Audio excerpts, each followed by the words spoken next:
That may be the greatest catch I've ever seen in my life. Okay, so we're going to go through, talk about some must-start running backs here. And honestly, there are a ton of intriguing matchups this week. Like, it's weird that some of the stud running backs at the top that you would be excited to jam in. I mean, a lot of these guys like Ezekiel Elliott, they don't have that great of matchups.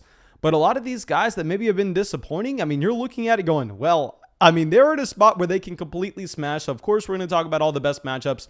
But before we do that, I actually have to go and pull up a new comment on our newest YouTube video so I can give away some Fantasy Flock Network hats. I completely forgot to do this, so I don't even have a hat near me to show you. Thomas will throw up the hats on the screen. I actually just shipped out about 30 of these hats today for everybody who's won a hat over the past week. But let me go through and grab a new comment to get entered to win a Fantasy Flock Network hat to support the channel. All you have to do is go down to the comment section, leave a comment after you make sure you subscribe to the channel and drop a like on a video. And if you're subscribed, you leave that comment and drop a like on the video, you automatically get entered in to win a Fantasy Flock Network hat. Okay, so now our first comment coming out from Cigars, who says, "Hey Mason, enjoy your vids. Can you do tight end rankings? Blah, blah, blah." We're not reading these comments. We just got to get these hats out ASAP. And then our next one is coming out from Jason, who says, "Let's get that flock hat. I love the content. Longtime subscriber, and I'm winning my league because of you." Yeah, Jason has been a long-time supporter of the channel. Jason, thank you so much for being a part of the flock, my friend. And of course, all you have to do is go down there, go to the description, email me once you win your Fantasy Flock Network hat, your physical address, so I can get that out to you ASAP. And now that we got that out of the way, let's go through. Let's talk about some of these must-start running backs here. Let's lead it off with someone that headlined our sell high running back list this week in James Robinson. Now, here with James Robinson, I will admit, we called him a sell high running back. A couple of these running backs we called sell high running backs this past week. Maybe you want to wait until after this week because he has a great matchup on Thursday night against the Cincinnati Bengals. And here we're going out on a limb to say this call right now because I know there'll be a lot of people watching this video on Friday, Saturday. Hopefully James Robinson pulls through so I'm not getting called an idiot down there in the comment section. Of course, feel free to call me an idiot. But here with James Robinson, this is a running back that we've already kind of discussed as someone that, while yes, I'm not necessarily super fond of him for the rest of the season, seeing that Urban Meyer still is giving a considerable amount of usage to Carlos Hyde with the carries out of this backfield, where James Robinson's had 31 carries out of this backfield compared to Carlos Hyde's 19. And here, what I really want to focus in on is the fact that with these two running backs, what we really like to see with James Robinson, and if you want to make a bullish case where you say that James Robinson's undervalued in fantasy, and this is someone we can confidently rely on going forward, he is the only running back in Jacksonville getting any usage out of the passing game whatsoever. Now, playing Cincinnati, this is a matchup that we just saw Najee Harris get 19 targets. I mean, close to breaking records from an NFL standpoint of running backs getting targeted out of the backfield. Now, keep in mind, this was a game that Deontay Johnson, Juju Smith-Schuster essentially missed the entire game. So, of course, that's going to vault Najee Harris up to just get targeted. I mean, so many throws from Ben Roethlisberger. But you're going to see James Robinson possibly in a similar situation where this is someone that's actually already had 12 receptions out of the backfield so far this season, which is very encouraging if you're a James Robinson owner. So if you're playing in a PPR format, I think this will be a spot that, I mean, the Cincinnati Bengals are actually heavily favored in this game. If you go and you look at sports books right now, they actually have the Bengals as anywhere from 7 to 8 point favorites. And if we're operating under the assumption that the Bengals are going to be leading the majority of this game, because I don't know how many of y'all are used to sports betting, but a spread of 7, a spread of 8, I mean, that's a considerably large number here. So most people are expecting that the Cincinnati Bengals will be leading this game the majority of the time. In that instance, I'd imagine that Trevor Lawrence is going to have a ton of dropbacks where he is looking to throw the ball. And like we already discussed, I mean, this is a defense that maybe is just going to give up those underneath catches to a running back like James Robinson. And if all this goes together, you could see James Robinson with just a prototypical workload. And compared to Ben Roethlisberger, I mean, while Trevor Lawrence has looked pretty damn bad so far this season, especially with some key turnovers, this is still a quarterback that you want to be very bullish on, at least from a talent perspective. Now, Urban Meyer, yes, Urban Meyer looks like a donkey, but I think in this matchup in particular, you will be able to see the Jacksonville Jaguars put up points against what I believe to be a poor Cincinnati Bengals defense. To go along with this, the overall game flow should dictate that James Robinson is getting used in the receiving game here. So Robinson, while I think that he is still a sell from a season-long standpoint, I think based on the matchup this week, he is someone that you definitely need to have in your starting lineup if you still have him on your roster. Now, our next running back will be someone going up in that same matchup here. We're going to talk about Joe Mixon. And with Joe Mixon coming off a week where against the Pittsburgh Steelers, not the best matchup. We know the Steelers is actually going to be a defense that we're trying to avoid. And here you actually saw a very intriguing thing happen whenever there was no T. Higgins in this Cincinnati Bengals offense, where they decided to just go all in on the run. They actually had more rushing attempts this past week against the Pittsburgh Steelers. Keep in mind, they led the majority of the game here, but they had more rushing attempts than they had passing attempts. And so far this season, through 3 games, Joe Mixon has 67 carries, 286 rushing yards. He has a rushing touchdown to go along with it. Now, one thing I want to point out for those PPR formats, and I know y'all are so tired of hearing me talk about this, but it's incredibly important in trying to predict fantasy production, because while yes, we can just look at yards, while yes, we can just look at total touches, that doesn't necessarily matter nearly as much as also just breaking it down by exactly what that running back is getting in the receiving game as well. One thing I'm concerned about with Joe Mixon is he's only had 6 receptions so far this year.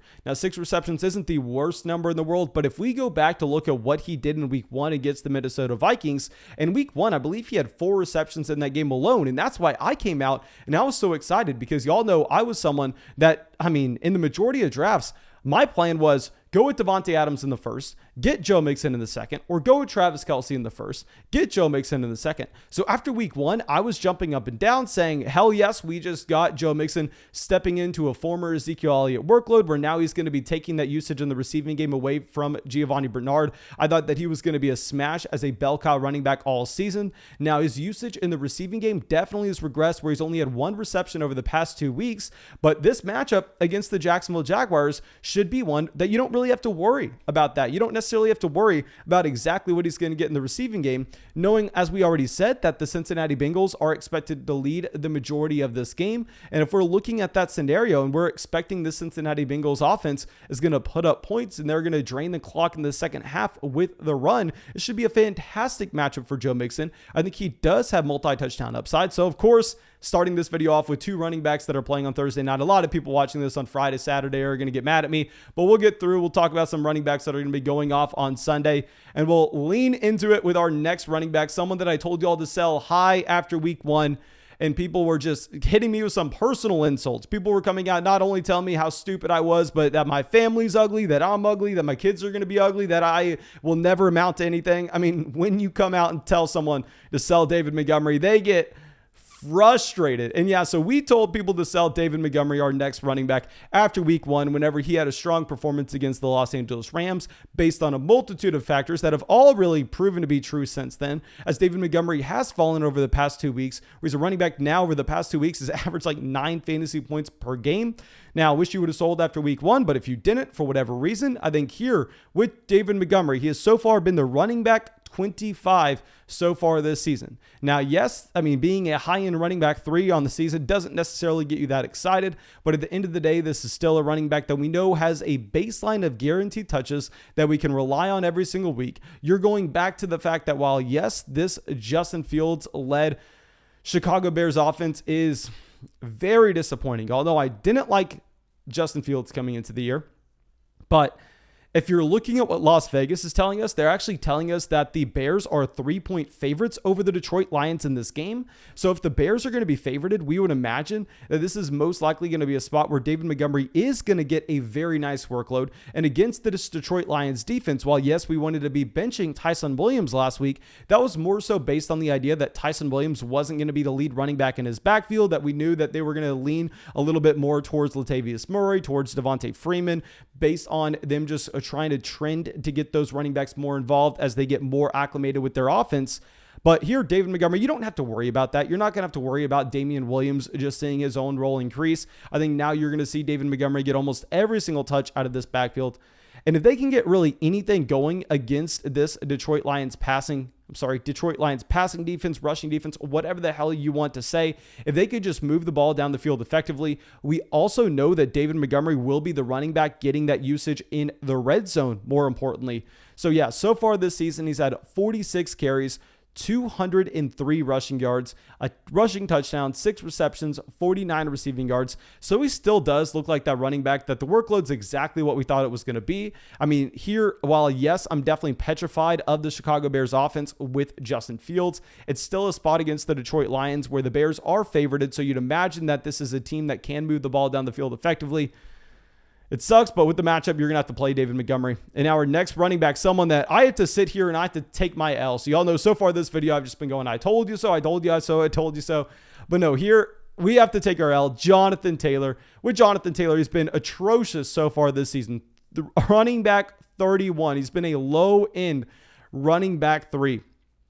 And here with Jonathan Taylor, you have to start him this week. He's going up against the Miami Dolphins, where right now the spread on this game is actually surprising. Las Vegas has it as the Miami Dolphins being 2-point favorites. I'm definitely taking the Indianapolis Colts here. I'll definitely tell you that. But here, this is going to be a game where you should imagine that's a lot closer. And while I am very bearish on Jonathan Taylor for the rest of the season, with the injury that Quentin Nelson suffers with his high ankle sprain, this is a running back that you're still getting the prototypical usage. I mean, he has 42 carries so far this season, so right in that same range of David Montgomery, 171 rushing yards. So the efficiency really hasn't been there. What I really like to see is 8 receptions out of the backfield and 70 receiving yards at the same time. So a big thing with Jonathan Taylor is I know the production looks so gross so far, but at the end of the day, this is also a running back that, I mean, is due for some positive touchdown regression. I mean, you very rarely are you going to see a running back that fits the mold of Jonathan Taylor that's getting 50 touches and not scoring. Now, yes, we have to be concerned about this overall Indianapolis Colts offense, which I think does make Jonathan Taylor a sell in the long term with the loss of Quentin Nelson. But against the Miami Dolphins defense, keep in mind, this is a defense that just, I mean, got steamrolled by Peyton Barber this past week. Peyton Barber of all running backs. I mean, going back to week 1, we know that they gave up a very strong week to Damian Harris, another running back that's been disappointing so far this season. In week 2, they gave up 3 touchdowns combined to the combination of Zach Moss and Devin Singletary. So this entire Miami Dolphins rush defense just looks like it's maybe one of the worst rush defenses in the entire NFL. At the end of the day, Jonathan Taylor is still an elite running back from his talent perspective. Now, yes, the situation's gotten drastically worse around him, but at the end of the day, this should be a very solid matchup where despite Jonathan Taylor being a low-end running back 3 so far this season, I think we're going to start him this week and definitely look to sell him next. I mean, 100% we're going to be looking to sell him next. Just with the loss of Quentin Nelson, you have to be so much worried about this team. Now, our next running back will be someone that was on our must-draft running back list coming into the year, and he's been fantastic, Kareem Hunt. Now, with Kareem Hunt, we're getting exactly what you hope for with this Cleveland Browns offense, where we said coming into the season that this was a committee backfield that you wanted to be investing into the cheaper option here with Kareem Hunt, that he was going to be startable on his own even when Nick Chubb was active. And if anything happened to Nick Chubb, then all of a sudden Kareem Hunt vaults up to be that bell cow 3-down running back that is a league-winning option. And here with Kareem Hunt, what is fantastic is not only is he getting the receiving game usage we were hoping for coming into the year, where he's had 10 receptions for over 100 receiving yards so far through 3 games, but at the same time, we have seen him now consistently get usage in the red zone. I mean, you're getting 29 rushes for Kareem Hunt so far this season, 165 rushing yards, and 2 rushing touchdowns to go along with this. Now, I will say that kind of touchdown efficiency on a per touch basis is going to negatively regress. You shouldn't necessarily just continue to expect Kareem Hunt, despite him being a fantastic running back behind one of the best offensive lines in the NFL. You shouldn't expect him to continue to be a low-end running back 1 for you going forward. But until we get Jarvis Landry back in this offense, I do want to be starting Kareem Hunt really everywhere we can. Just viewing this as a scenario that with Kareem Hunt, this is a running back that has a very safe role in what he's getting in the passing game, because going back to 2019, if you remember Kareem Hunt, after he came back from that suspension, I mean, they weren't necessarily using him as a running back. They were actually putting him out there in the slot. He was running a lot of routes out of this backfield, and they were just using him primarily in the receiving game. He actually, I believe, averaged close to 5 targets a game back in 2019. Now, please fact check me on that one. Everything I'm saying here is off the top of the head. But anyway, I think here with Kareem Hunt, this is just going to be a spot where he's going to get that increased passing game usage with no Jarvis Landry. And that's going to be a very safe option for the next few weeks going up against the Minnesota Vikings. While the Vikings did have an impressive performance against the Seattle Seahawks this past week, Still not a defense that I think we need to be too concerned with. So yeah, you have to start Kareem Hunt here everywhere you can. Now our next running back, yes, he's been disappointing because of injuries, but I think if he's healthy, he has to get jammed in. We're going to be going with Josh Jacobs here. Now, with Josh Jacobs, we've only had 1 week of action. In that 1 week of action, I mean, he was very limited against the Baltimore Ravens, and he only had 10 carries, 34 rushing yards. Most importantly, he had 2 rushing touchdowns. And this is something we talked about Josh Jacobs coming into the season, as this was a running back based on his usage in the red zone, based on the fact that, I mean, if you looked at 2020, whenever Las Vegas got to the red zone, they were looking to consistently run the ball with Josh Jacobs. He crushed all of the running backs with carries inside the 10-yard line. That he was someone that I wanted to be betting on coming into this season. Now, yes, it's annoying that we haven't had him over the past 2 weeks, but this matchup going up against the Los Angeles Chargers, assuming that he is good to go. Of course, if he is not healthy, we can't be starting him. But if he is good to go, the Los Angeles Chargers are a team that we wanted to be attacking with Clyde Edwards-Helaire this past week. Going back to what this Chargers have done so far on the defensive side of the ball, I mean, you saw this in week 2 against the Dallas Cowboys, where they let up like over 220 combined yards to the combination of Ezekiel Elliott and Tony Pollard. You saw this past week against the Kansas City Chiefs, where they let up over 100 rushing yards to Clyde Edwards-Helaire. This is a team that is dedicated to stopping the pass, and they're going to allow their opponents to go through and run the ball against them. I mean, I think personally, if I was a defensive coordinator, that's probably what I would do at the same time. But here, it is opening up a ton of value for these running backs that are going to be going up against them. So I think the Los Angeles Chargers, we want to be starting running backs against them. And in this game where you're going to have Las Vegas most likely playing a closer game with Los Angeles, I think this is a spot where we should be going through and starting Jacobs if he's healthy. Now, our next 2 running backs, I don't want to call them must-start options, but I do want to discuss them based on the matchups that they have. So Chuba Hubbard's going to come in at running back 7, and many of y'all noticed that I did not actually have Chuba Hubbard in our top 24 running backs for this week. This is mainly centered around the idea that for a PPR format, I'm not bought into the fact that this is going to be someone seeing 4 targets out of the backfield every single week. I think the passing game usage based on what we had at Oklahoma State for Chuba Hubbard makes it where it's a little bit harder to go through and just jam him in right away before we actually see what we're going to get. Now, it's a good matchup going up against the Dallas Cowboys. So please let me know what you're thinking here. Right now, the Cowboys are 4-point favorites in this matchup, so you would imagine that the Cowboys are playing a close game here against the Carolina Panthers. Let me know what you think of Chuba Hubbard, because obviously he's intriguing with this matchup, but I think that just jamming him in some other running backs like Kareem Hunt, I think that would probably be a bad call. I don't know. Let me know your opinion down in the comment section. And our last running back, Zach Moss, going up against the Houston Texans. Right now, you have the Buffalo Bills as like 16-point favorites against the Houston Texans. I mean, they are going to stomp Houston this week. And Zach Moss, so far, someone that was on our must-draft running back list through 2 weeks of him actually playing, 3 weeks of the season, on a per-game basis, he's the running back 7 in fantasy. Now, this is mainly driven off touchdown volume, something we know we're not supposed to bet on in the long term. But here against the Houston Texans, in a game where you'd imagine the Buffalo Bills are going to put up approximately 7.4 million points, you'd imagine that they are going to have a considerable amount of trips to the red zone. And with that many trips to the red zone, and if they're leading by a ton, maybe just in the 3rd, 4th quarter, they can switch over and just running the ball consistently with Zach Moss. I think this will be a very intriguing matchup for Zach Moss, where you could definitely consider putting him at your running back 2 if you are hurting with injuries to maybe someone like Christian McCaffrey, maybe Dalvin Cook, or someone like that misses. So yeah, we are going to have Zach Moss as just an honorable mention for our must-start running back list. Now, thank you. I really hope y'all enjoyed this video. I really hope y'all got something from it. Of course, go down there, drop a like on the video, subscribe to the channel, leave a comment to get entered in to win a Fantasy Flock Network hat. And yeah, that's all I got for y'all. I hope y'all enjoyed it, and I hope y'all have a great day.